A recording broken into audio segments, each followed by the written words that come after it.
A new survey suggests that employees are not only embracing artificial intelligence in their jobs, they want more. Yet employers are still keeping the lid on the AI box. What's going on? We're going to discuss this issue with what's holding companies back from this wave of demand on this episode of Today in Tech.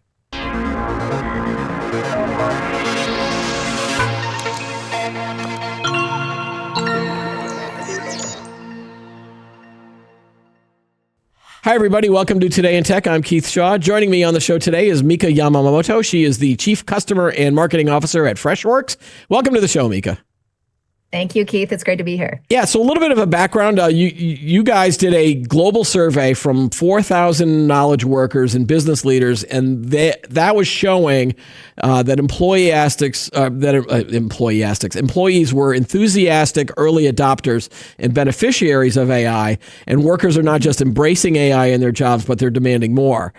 So, the first question I had about this was that, previous surveys about the impact of AI has shown that, more than 30% of all workers are going to see at least 50% of their workloads disrupted. Then another report shows that by 2030, AI is going to force nearly 12 million global workers to shift into different lines of work. So what we hear a lot about is AI is going to take your job, or you should really be worried about AI. But your survey showed something different. So how can both of these trends be true at the same time? That AI is disrupting it, but workers will embrace the technology. It seems just weird to me.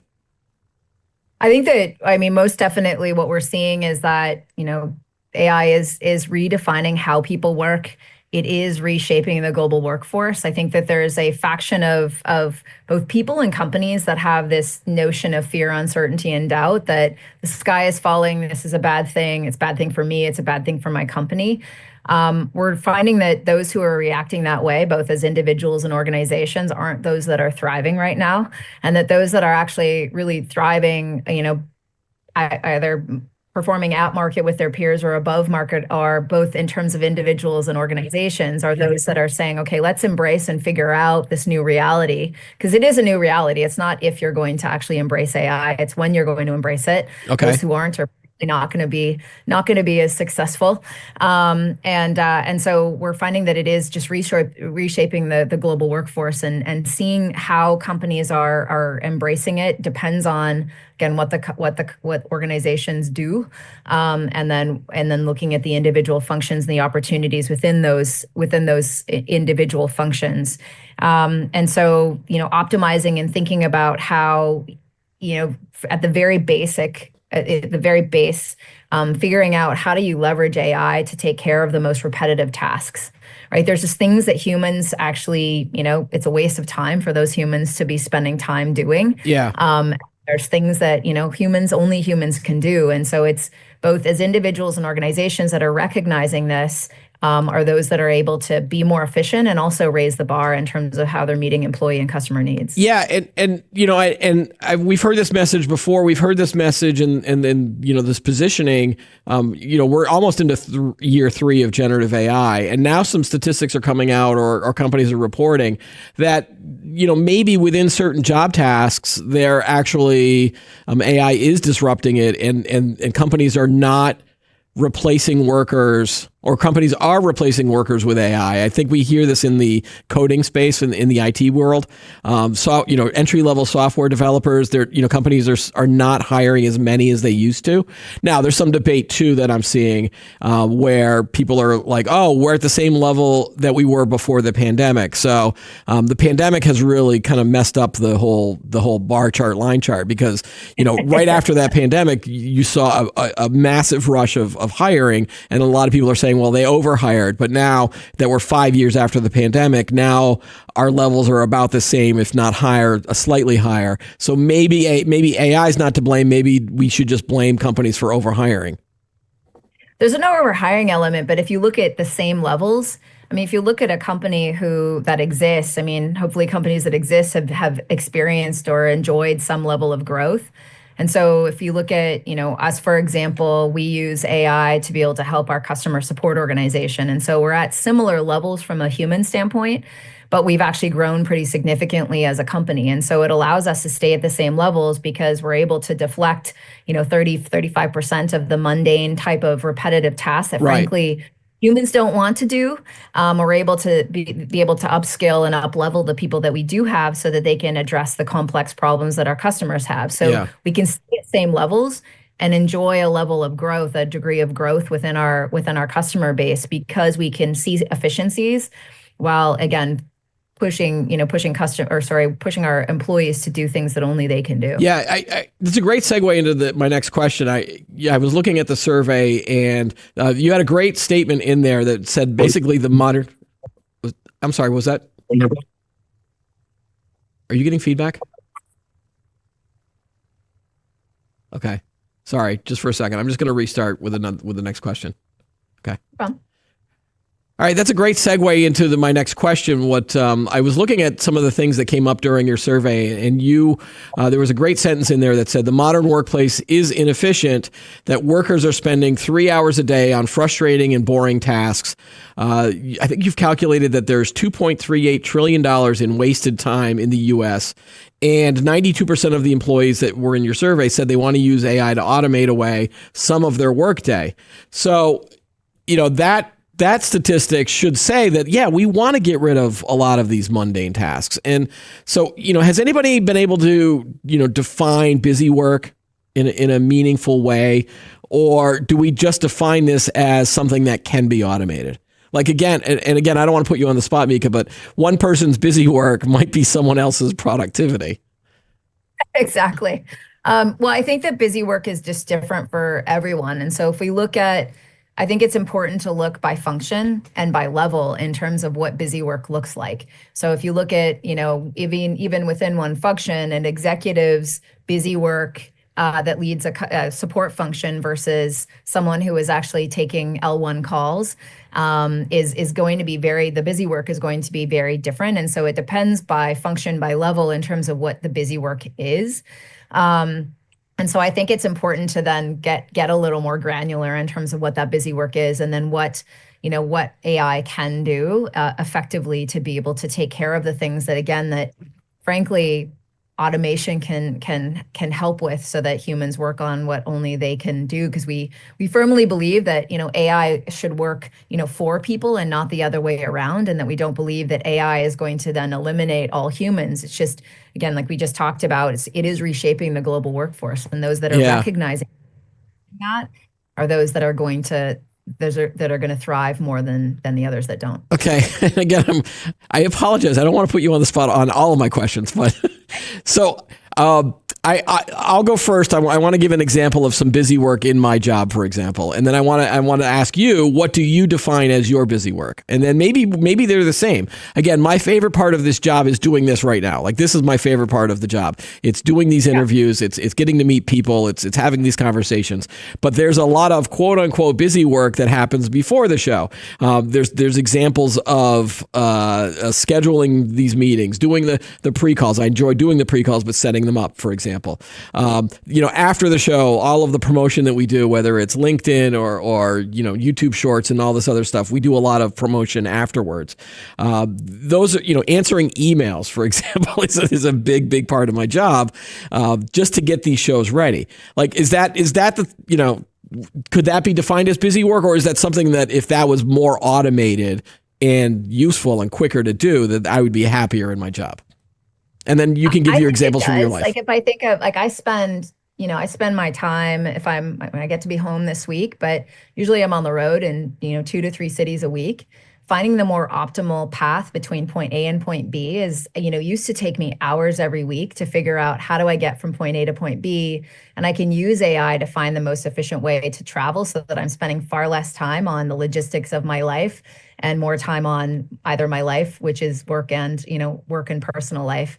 And so I think that there's a ton of busy work. It's like you said, writing initial drafts of emails, especially really tricky ones. Yeah. Where someone has a loved one that's ill, and finding a sensitive way to really approach the situation. Turns out that generative AI actually can help with the initial draft, because I could ponder that for minutes or sometimes hours, just to think of how to really be sensitive about how to approach a really sticky subject. So I can leverage a lot of AI to be able to come up with those initial drafts.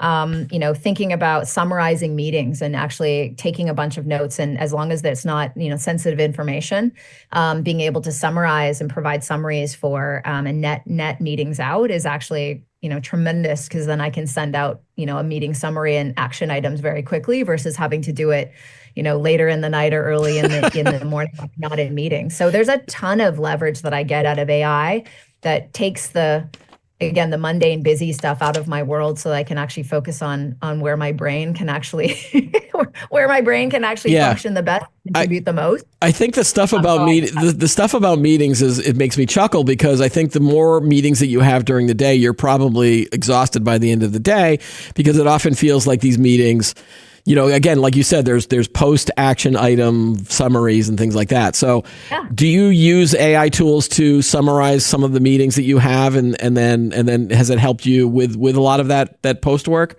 Because I've seen note-taking apps that do this, and I never read any of the post-action summaries.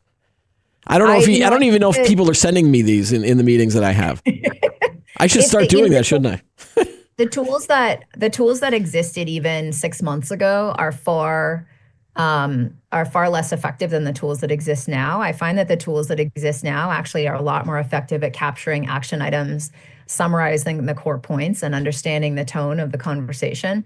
And so it is something that I haven't relied completely on, because I want to make sure that the summary is accurate and captures the conversation most effectively. Yeah. And frankly, there's if you're going to summarize every single meeting, you have to go back and read the summary. Otherwise, it's not very useful. So it's finding effective tools, and then understanding how you can work it into your day, because certain meetings can't be summarized in that way. Yeah. But I found actually the tools have improved dramatically over the last 6 months, to be able to drive a lot more, to make me a lot more effective in being able to drive follow-up and follow-through from the meetings that I'm in. Is there a cool tool that you use? Is it not Microsoft Copilot? Well, I think that, with Zoom, I think the AI companion with Zoom has actually improved dramatically. So that's one example. That has definitely added to my. Because I would have to end this podcast immediately if you said no. That's okay. I feel like you're out. I have a personal bias against Microsoft, so I can't necessarily say that until Microsoft sponsors my show, and then of course I'll love everything Microsoft. So I want to ask. There was another cool chart in the survey that you said you asked workers what would they give up in order to get AI or to get more AI tools. And 41% said they would give up meetings. 40% said they would give up the company holiday party. 39% said they would give up email. 37% said they would give up remote work. And then 36% said that they would give up a 4-day work week for AI. That's pretty impressive that, that the employees, of course, I think everybody would give up meetings. That's a no-brainer. But as you get down, you got those are some really cool benefits that people are still willing to give up. It definitely is. And I think that those are among the people and employees that have embraced AI and realized that there is a benefit to driving more, to being more impactful. Doing research, getting summaries, having it doesn't have to be Microsoft Copilot, but a Copilot to be able to look at a summary of what a customer interaction has been like, understand the tone, and be able to help with, how to respond to a customer's needs. Absolutely takes time, saves time, because then you don't have to review all the emails, all the tickets, all the engagement and interactions that you've had over time with a customer. AI can take care of that for you, so you can be more proactive and timely in your response to your customer. That saves a ton of time. And so I can see why, why employees are willing to say, I will sacrifice something meaningful to me, to be benefits. But that's among a subset of employees that really have embraced AI and realize that there's value to be had. All right. I want to get back to the busy work thing for just a second, because again, there's another question I wanted to ask was, we keep hearing that AI is going to be freeing us from this busy work. But have companies and employees, are they on the same page about what would replace this? So again, I've heard, so if I automated all of my tasks, I would have all of this time and I'd be more creative and I'd be able to problem problem solve and I'd be able to get really super productive. But then I've also seen some people that go, well, okay, now I can get all my work done in 4 hours and then I'm going to go take a 4-hour nap. I could see the boss probably not happy with that. And the boss would go, well, Keith, you can now do all of your work in 4 hours instead of 8. So here's another 4 hours of work. Do companies and employees really understand what this creative work entails? Because it feels to me as an employee that I wouldn't want to have AI do all of this stuff, if that also means now I'm doubling my workload or doubling my assignments or whatever. Or you could see it in a way that I actually get to spend on things that are more meaningful to myself and the company. Yeah. If you're paid, I mean, as a leader, obviously I have this position that if you're a full-time employee, you should probably be working full-time. But if you can work and free up capacity, I find that what this does for a lot of people is, you can deal with a lot of the mundane repeat tasks. And so the tyranny of the urgent is less onerous. And so you can spend more of the time on thinking about the future, being more strategic, thinking about how you can be more effective. If you're always dealing with the onslaught and tidal wave of administrivia and, again, the tyranny of the urgent, it's really hard to take some, take your mental capacity and focus it on the future. And that's what humans do best. I think a lot of companies and people are trying to figure this out still. So in forums that I've been in with, with customers who are saying, hey, I'm actually realizing some efficiencies with AI. I'm not sure what to do with the capacity, and both it's a capacity in humans and also the capacity of dollars that they may be saving. Yeah. I think companies are trying to figure it out. And I think people are still trying to figure out what they do with their extra time. And so I don't know that there's a definitive answer to what do you do with those extra 4 hours? Because it's like when you have a bunch of meetings that cancel, right, in a day, in the same day, you're like, what am I going to do with this gift of time? And so I think a lot of individuals or companies are still trying to figure that out. But I think where I see companies effectively taking advantage of the time is, again, rethinking about how they can focus their their employees on more complex challenges. And where I see individuals take advantage of it is, how do you actually repurpose your time to take a step back and actually think more strategically about what you're doing? Yeah. I just don't feel like at this moment that a lot of companies are thinking that way, or that they're not stepping back and going, hey, how can we allow these employees to start thinking more creatively? It feels like that their gut instinct would just give them more work because they're so much more productive. We're going to be even more productive. And then it's a vicious cycle, right? I think that the companies that are being more effective at rethinking this is just rethinking about how it's reshaping their workforce and reshaping how they can actually get, create more interesting jobs for people, and, inspire people. And frankly, when you inspire people, you get the most out of them. And people are, you see less attrition, you see more performance. And so I think those companies that are doing it well are thinking about it more strategically and thinking about, what do humans do best and how do we focus them on the most complex things that frankly machines. And then I think other companies are just still figuring it out. Okay. There was another part of the survey that I wanted to cover was that AI is improving career prospects for many of those that were surveyed, and that workers are really demanding that they get these AI tools. 98%, that's a huge number, said that they were getting back time in their workday. 38% have said that they got a salary increase or a promotion because of AI. And then this last one I was really interested in. 31% said they feel their company does not care about them if they are not being offered AI tools. So if that's the case, if you're an employee and you're just, you're reading a lot about AI, you're thinking about it, you're playing maybe with some of the tools, and yet you have a company that is like, oh, okay, listen, we're kind of scared of AI, or we don't trust it completely yet. We're afraid that, that's going to reveal any company information, et cetera, et cetera. How does an employee, should they just wait? Or should they take some initiative without going down that whole shadow IT or rogue IT route with AI tools? Is there a good balance between trying something but without putting your company in danger? I think as long as you're not putting your company in danger, some of the best ideas we've had about how to leverage AI whether it's to summarize activities or figuring out how do we respond to customers in the most effective way possible with our sales force, or, enrich what we know about a customer through AI. It has come from our employee base. And so because they're experimenting in a safe way, of course. And so as long as you're not going rogue and you're not exposing, personal information or sensitive information out into the ether, I do think that, I'd encourage employees to experiment and to go figure out the art of the possible. Because that's where I think as leaders at organizations, that's where we're seeing our best ideas, because there's a lot of solutions out there.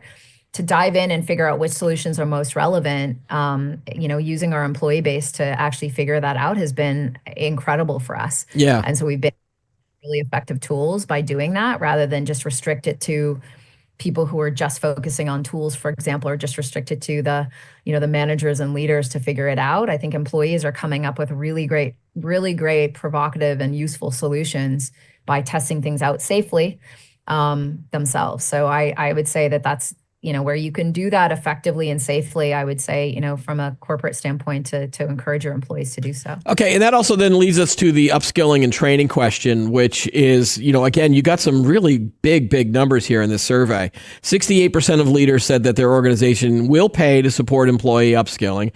55% said that they are looking for AI skills when considering promotions. And 45% said that they will create and hire AI specific roles in their organizations. The question I have is, where are these organizations? Or you must be finding like the coolest companies out there, because everybody I talk to or I see, or I talk with friends, and none of their companies are springing for upskilling yet, or you haven't seen this. Is this maybe only at really large enterprises, and maybe it just hasn't trickled down to some of the smaller ones, or do you see smaller companies also doing this upscaling, or are these companies lying? I think that, the survey itself was 4,000 full-time salaried employees across the UK, Germany, France, Australia, New Zealand, and India. And so it's a pretty good sampling. And it was a sampling across multiple enterprise sizes. As I talk personally, so that's the survey. As I talk, we serve small businesses, mid-sized businesses, and some smaller enterprises. And as I talk to customers within multiple industries around the world, across multiple segments, I'm seeing pretty consistent feedback in terms of the increasing acceptance of the reality that AI is turns out is a thing, and it is a reality. So you either embrace it, or you essentially will be suboptimal in terms of how you're taking advantage of technology. And so I don't think it's just an enterprise stance. I think that small businesses have fewer resources, and there's a lot of tools out there that don't require data scientists and people that understand, that that have to train models, et cetera. Yeah. So out there that are accessible now to small businesses who can act like much bigger businesses because of AI, through by both co-pilot solutions as well as agentic solutions. And so I don't think it's just small companies. I think it's just more attitudinally figuring out, like embracing AI, but also the hardest thing about an organization is actually, or for an organization, is wading through the madness of how many vendors are offering, because everybody's offering AI, right? Mm-hmm. And so figuring out what's real and what can actually deliver value and what won't, I think is the hardest part. Okay, and your survey also indicated that more employees are trusting AI than in previous years. That's the first time I've heard a lot about an improvement in the trust. Were you able to get any reasons why they feel like that the trust is there? Is it just because it's been around for a while, or they are seeing noted improvements and less mistakes, I guess? Or what do you think is the reason that employees are trusting AI more? I think that there's two reasons, and you see this with any massive wave of technology, right? You saw it with PCs. We saw it with some of us saw the invention of the internet. Some have never realized that there was a world without the internet. But I think that with every wave of technology, there's some fear, uncertainty, and doubt, and there's figuring out like what it means to you and what it means to your existence, as a consumer, as an employee, and as a company. And so I think that number one, AI solutions, as I talked about, thinking about meeting summaries, for example. I mean, the innovation that's taking place on a month to month and quarter by quarter basis is pretty amazing. And so what we see as more effective now, we didn't necessarily see 6 months ago. So I think that the impact and the efficacy of tools and the accuracy of responses of tools have improved. I think that the security, I think people understand, how to actually manage the security and the, security of their own personal information that they may have as an individual or as a company. And I think lastly, I think most importantly is that there's more, and what I see companies do is exchange among themselves, go into communities, whether it's Reddit or other communities, and actually exchange ideas about how they are embracing AI and what's working and what's not. And so as you see people jump into the pool and say, look, I've used this doesn't work, but I've used that and it does work. That's actually, been very helpful to see, to have that dialogue among peers to see what works and what doesn't. And frankly, that's what we do, in looking at support solutions or sales solutions or marketing solutions for what works and what doesn't, is talking to our peers and saying, what is secure, what is effective, what is accurate. And the more we actually get recommendations from our peers, the more comfortable we feel with a given solution. Yeah. So this was a really good survey. Some really surprising answers from my perspective. But what do you feel are the key takeaway messages for companies as they look at this? Do companies need to make changes in their current AI plans or strategies, or do you think that this survey validates maybe some thoughts that they were already thinking? Well, it depends on where you started from. So I'd say yes to both answers, depending on the company and depending on the individuals. But I think the key takeaways is that, AI isn't there to replace humans. It is actually changing the workforce and the compositions of what people do. And so it can give people time back so that you can redefine and create better, frankly, better jobs for people to focus on what only people do best. I think that companies and individuals that are embracing the fact that AI is a reality and it's going to become an integral part of everything we do are the companies that are thriving, even if they're testing and learning and finding things that work and some things don't work. But those that are embracing this reality and redefining their own jobs and then that of their workforces are those that are actually thriving and seeing the most benefit out of AI.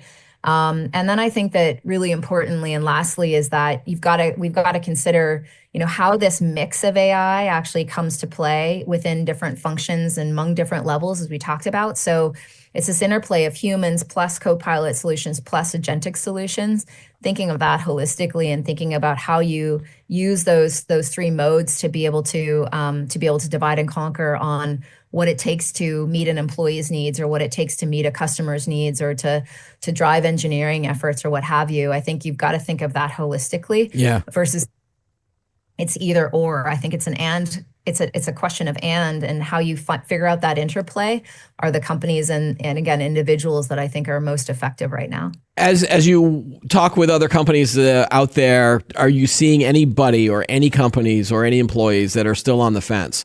Or do you see that we're at this point right now that everyone has an AI strategy or at least is dipping their feet into the water? There's nobody on the outside just going, I don't know about this water. I'm sure they exist. I think actually I've noted, and I was just talking about our talking to our chief product officer recently, just saying I've noticed a remarkable difference even from October to now, and talking to customers there was a lot more fear, uncertainty, and doubt about AI, I think even 4 months ago than I'm seeing now. And so I think that most companies, I can't point to any company that isn't dipping their toe in the water. I do think that among some individuals, we do see some more significant fear, uncertainty, and doubt. I'm talking to customers, talked to a set of customers last week who are saying, look, if I think of agentic solutions, I've got to think of the customer base I'm serving. So there was this one consumer electronics company I was talking to last week, and they're saying, look, one set of products that they offer are telephony solutions for like actually retired individuals. And so they're saying, look, no matter what agentic solution there is, those people want to talk on the phone. Doesn't matter if there's the most amazing chat solutions or the most amazing AI solutions. Those people want to talk to a real human on the phone. And so it depends on the customer base really in terms of whether it's going to fit all customers. But I think that you're seeing people realize that there is benefit to like AI bots can actually, agentic solutions can answer your questions and do things on your behalf, and they've improved pretty significantly. So I think I'm seeing, I can't highlight anybody that I've talked to that isn't dipping their toe in the water. All right, Mika Yamamoto, thanks again for joining us on the show. Some great stuff. So again, thanks for being here. Thank you, Keith. Thanks for having me. All right, that's going to do it for this week's episode of Today in Tech. Be sure to like the video, subscribe to the channel, and add any thoughts you have below. Join us every week for new episodes of Today in Tech. I'm Keith Shaw. Thanks for watching.